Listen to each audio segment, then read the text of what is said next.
अस्सलाम वालेकुम students, I hope कि आप सब ठीक-ठाक होंगे। तो लास्ट टाइम जो हमने था अपना चैप्टर नंबर 1 कवर किया था जो कि इंट्रोडक्शन के अबाउट था और आज जो हम हैं वो एंजाइम को कवर करेंगे। आप लोग परेशान मत होइएगा, इसके रिलेटेड के सेल और ऑर्गेनेल्स वाला चैप्टर जो है वो मैंने स्किप करवाया है। उसकी भी वीडियो जो है वो मैं इंशाल्लाह ताला एज़ सून एज़ पॉसिबल जो है मैं आपको वो कवर करवा दूँगा क्योंकि वो चैप्टर काफ़ी लेंथी है। तो एंजाइम का जो चैप्टर है वो कदरे आसान है। तो इसी वजह से जो है उस इसका जो है आज हम लोग चैप्टर पढ़ने जाएँगे और फिर वही बात है कि वही इसके पॉइंट्स वगैरह हमने बनाए हुए हैं, तो आपको बस ये पॉइंट्स जो है स्टडी करने की ज़रूरत है और ये यूसेट के लिए आपको इंशाल्लाह ताला बहुत मददगार साबित होंगे। Thank you. तो स्टूडेंट्स जो हम सबसे पहले टॉपिक कवर करने जाएँगे वो है structure of enzymes. Structure of enzyme क्या है? आइए इसकी तरफ देखते हैं। Hundreds of amino acids joined and coiled together to form a globular structure. ये इंशाल्लाह ताला आने वाले चैप्टर्स में हम आपको बताएँगे कि अमाइनो एसिड जो है वो एक स्पेसिफिक अरेंजमेंट में अपने आप को अरेंज करते हैं और देन एक ग्लोबुलर स्ट्रक्चर बना लेते हैं। और ये जो ग्लोबुलर स्ट्रक्चर है ये प्रोटीन्स की फाइनल फॉर्म होती है। फर्दर ये अपने आप को जो है वो ऑर्गेनाइज़ नहीं कर सकती, यानी कि ये फुल एंड फाइनल ऑर्गेनाइजेशन होती है प्रोटीन्स की अमाइनो एसिड के साथ जॉइनिंग के साथ। तो more than hundreds amino acid जो हैं वो जॉइन होते हैं, कॉइल्ड होते हैं और फिर एक एंजाइम की जो स्ट्रक्चर है वो आपको मिलते हैं। स्टूडेंट्स ये जो अब आगे आने वाली टर्मिनोलॉजीज़ हैं, इनको आपने ज़हन में बड़े अच्छे से याद रखना है क्योंकि इनके मुतालिक अक्सर एमसीक्यूज़ पूछा जाता है। तो पहले टर्म क्या है? Active site. एक्टिव साइट किस चीज़ को कहते हैं? लेट्स सपोज़ आप एक एंजाइम को जो है मद्देनज़र रखिएगा। तो एक्टिव साइट जो है एक catalytic activity restricted to a small portion. अब जो एंजाइम है, एंजाइम कंप्लीट तो नहीं लेकिन उसका एक स्पेसिफिक पार्ट होगा। आप अपनी बुक में देखेंगे एक छोटा-सा deep down moving toward underneath of the enzyme एक पार्ट बना होगा जो कि कट भी हुआ होगा, उसको आप कहेंगे एक्टिव साइट। एक्टिव साइट वो साइट होती है जहाँ पे एंजाइम की एक्शन जो है वो कैरी ऑन होते हैं। सेकंड जो टर्मिनोलॉजी वो है सबस्ट्रेट। तो सबस्ट्रेट क्या होती है? Reactant mode of amino acid attach only to active site. ये आपको जो चीज़ें हैं वो मैं इंशाल्लाह ताला अभी डायग्राम पे भी मैं आपको नेक्स्ट एलैबोरेट करके समझा दूँगा। तो सबस्ट्रेट क्या होता है? सबस्ट्रेट वो पोर्शन होता है, बेसिकली रिएक्टेंट होता है जिसने एक्टिव साइट के अंदर जाके प्रोडक्ट बनाना होता है। तो सबस्ट्रेट जो है वो पार्ट नहीं होता है एंजाइम का, इस बात को याद रखिएगा, इसको भूलना नहीं है आपने। और जो सबस्ट्रेट है वो एक बाहर से आने वाला पार्ट होता है जो कि एक्टिव साइट के अंदर जाता है और फिर वो प्रोडक्ट में कन्वर्ट हो जाता है।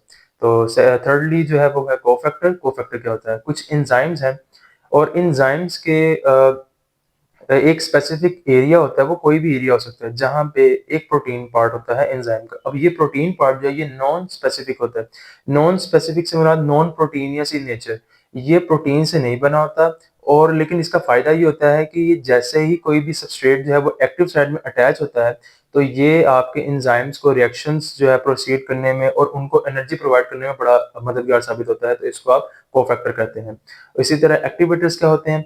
Activators are the detachable metal ions used as a cofactor। ये कोफैक्टर की ही टर्म है, लेकिन दोनों में डिफरेंस ये है कि जो एक्टिवेटर है वो डिटैचेबल है, यानी कि ये उतर भी सकते हैं, लेकिन कोफैक्टर जो है वो अपनी जगह पे एंजाइम के साथ फिक्स रहते हैं। ये दो टर्मिनोलॉजीज हैं, इनको एक अच्छे से याद रखिएगा। एक है प्रोस्थेटिक ग्रुप, एक है coenzyme. Prosthetic group and coenzyme जो है विद रेफरेंस टू कोफैक्टर को फर्दर इलैबोरेट किया गया। अगर तो कोफैक्टर मैंने आपको बताया था ये डिटैचेबल रहते हैं, ये एंजाइम के साथ फिक्स रहते हैं, लेकिन अगर ये कोफैक्टर एंजाइम के साथ लूजली अटैच है तो फिर हम उनको कोएंजाइम कहेंगे। को से मुराद है मे और may be not the part of enzyme. तो कोएंजाइम कहेंगे अगर ये लूजली अटैच है और अगर प्रोस्थेटिक ग्रुप कहेंगे अगर जो कोफैक्टर है वो कोवेलेंटली बॉन्ड, यानी कि उनकी जो बॉन्डिंग है वो बहुत ज्यादा मजबूत है, तो हम उसको प्रोस्थेटिक ग्रुप कहेंगे। अगर किसी भी एंजाइम में cofactor either it is attached through prosthetic group or either may be of coenzyme, then आप जो एक रिजल्टेंट एंजाइम आपको स्ट्रक्चर में मिलेगा आप उसको कहेंगे एपो एंजाइम। आई होप कि आपको इस चीज की समझ आई होगी। अभी हमने एपो एंजाइम क्लियर किया, अब हम चलेंगे हेलो एंजाइम की तरफ में। हेलो एंजाइम क्या होता है? मैंने आपको एपो एंजाइम की डेफिनेशन बताई है कि अगर कोई एंजाइम कोएंजाइम या प्रोस्थेटिक ग्रुप के साथ हो तो उसको आप एपो एंजाइम कहेंगे। हेलो एंजाइम किसे कहेंगे? हेलो एंजाइम उन एंजाइम को कहेंगे जिनके साथ बस पॉलीपेप्टाइड चेन भी अटैच होगी। ये अगर आप ज़्यादा इनकी फर्दर स्टडी में जाएँगे तो वैसे इसकी आपको ज़रूरत नहीं पड़ेगी। लेकिन ये है कि ये भी डिफरेंट रिएक्शंस जो हैं उनको परफ़ॉर्म करके केमिकल रिएक्शंस को परफ़ॉर्म करने के लिए यूज़ होते हैं हैलो एंजाइम। तो एंजाइम्स और उनके साथ पॉलीपेप्टाइड चेन को जब आप कंबाइन करेंगे तो आप जो एंजाइम को नाम देंगे वो होगा hello enzyme. Hello means complete. Presence of enzyme, ये एक एमसीक्यू पूछा जाता है कि एंजाइम्स की प्रेजेंस आपको कहाँ-कहाँ पे मिलेगी? तो ये है साइटोप्लाज्म में, रफ एंडोप्लाज्मिक रेटिकुलम में, माइटोकॉन्ड्रिया में and ribosomes and some other organelles, वो भी सच मेंशन तो नहीं, लेकिन ये 4 मेंशन है जो कि प्रेजेंस ऑफ एंजाइम को मेक श्योर करेंगे। Now we are moving toward characteristics of enzyme. Characteristics of enzymes क्या होते हैं? इनकी खसूसियत क्या है? First of all they are globular protein. जैसा कि मैंने आपको बताया था कि 100 ऑफ अमीनो एसिड जॉइन करती है और जो रिजल्टेंट प्रोटीन बनती है वो ग्लोबुलर इन नेचर होती है। तो इसी तरह इसको कहेंगे ये ग्लोबुलर प्रोटीन है। Increase rate of reaction. Enzyme का पर्पस ही ये होता है कि जितने भी आपके बायोमेटाबॉलिक पाथवेज हैं और बायोकेमिकल रिएक्शंस हैं उनको जो है स्पीड अप कर देना। क्योंकि अगर एंजाइम्स प्रेजेंट नहीं होंगे तो रिएक्शन जो है वो इतना स्लो प्रोसीड हो रहा होगा कि लाइफ जो है एग्जिस्ट भी नहीं कर सकेगी। तो इसलिए ये हेल्पफुल करते हैं, इंक्रीज करते हैं रेट ऑफ रिएक्शन में। इसी तरह इनकी जो प्रेजेंस है ये बहुत ही अच्छा और एक खास किस्म का कैरेक्टरिस्टिक्स है एंजाइम के अबाउट, कि इनकी जो प्रेजेंस है ये एंड प्रोडक्ट को अफेक्ट नहीं करती। ये बिल्कुल अनअफेक्टेड रहता है। यानी कि अगर आप देखेंगे कि अगर जब सबस्ट्रेट है, वो एक्टिव साइट पे जाता है, प्रोडक्ट में कन्वर्ट होता है, इसमें एंजाइम को कुछ नहीं होगा और ना ही एंजाइम जो है वो इसके बनने वाले प्रोडक्ट को कोई अफेक्ट करेगा। Specific nature. स्पेसिफिक नेचर से मुराद है कि ऐसा नहीं कि आप कोई भी एंजाइम उठा लेंगे और वो कोई भी एक्शन जो है वो प्रोसीड कर देगा, ऐसा हरगिज़ नहीं होता। बल्कि क्या होता है कि जो एंजाइम स्पेसिफिक कुदरत ने बनाए हुए हैं, वो स्पेसिफिक रिएक्शंस ही परफॉर्म करने के लिए हैं। ना तो कोई स्पेसिफिक एंजाइम किसी दूसरे रिएक्शंस को परफॉर्म कर सकता है और ना ही कोई दूसरे रिएक्शन जो है वो किसी और एंजाइम्स के तहत जो है वो अपना एक्शन परफॉर्म कर सकते हैं। दे लोअर द एक्टिवेशन एनर्जी। ये बात जो है अक्सर स्टूडेंट्स को जो है वो परेशान करने वाली होती है। एक्टिवेशन एनर्जी को ज़रा समझिएगा। एक्टिवेशन एनर्जी का मतलब होता है वो पॉइंट जहाँ पर कोई भी एंजाइम का जो रिएक्शन है वो स्टार्ट हो जाता है। ठीक है? लेट्स सपोज़ कि मैं अब आपको बताता हूँ कि एक मेरे पास बाइक है जो कि कह लें 2 मिनट में 100 किलोमीटर्स की स्पीड को अचीव करती है। 2 मिनट में सॉरी, 2 मिनट में 100 किलोमीटर पर आवर की स्पीड को अचीव करती है।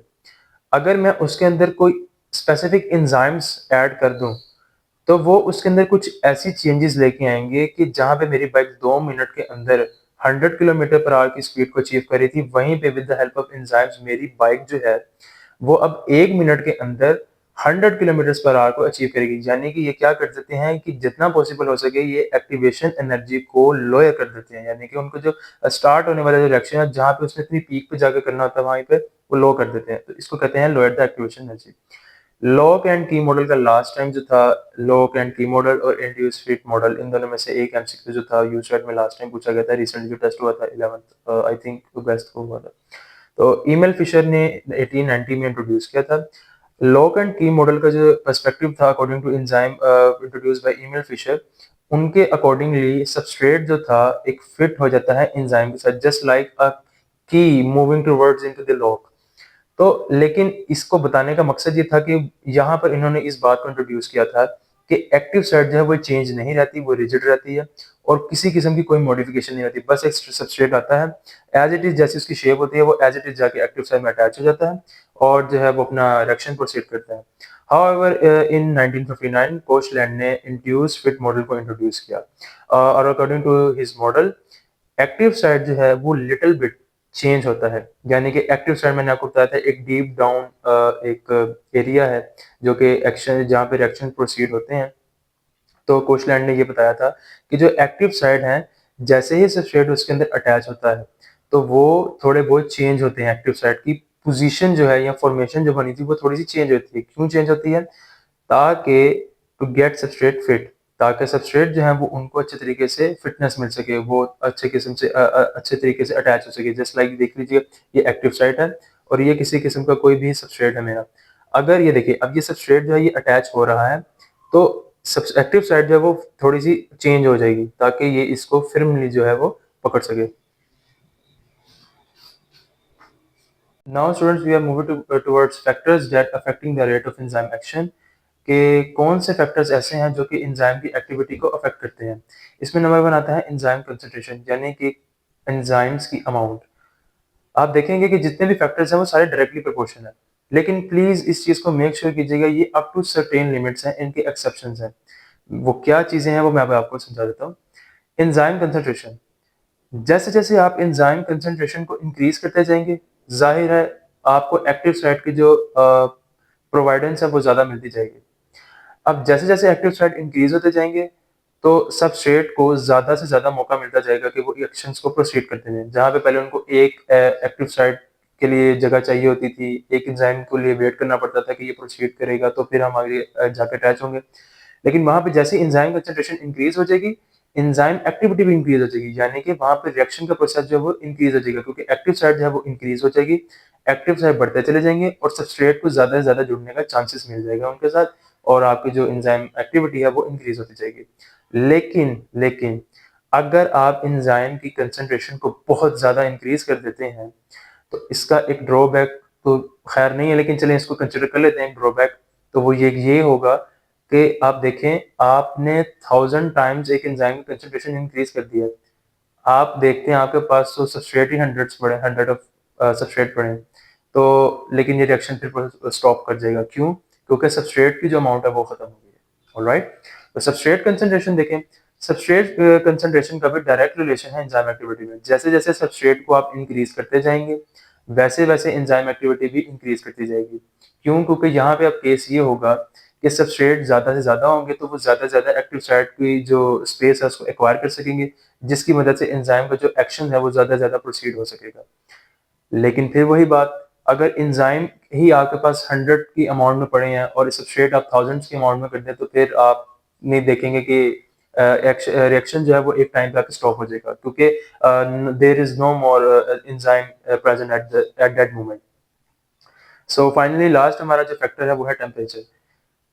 जैसे-जैसे टेम्परेचर आप इंक्रीज़ करते जाएँगे, एंजाइम की एक्टिविटी इंक्रीज़ करती जाएगी, जिसको आप नेम देंगे ऑप्टिमम टेम्परेचर।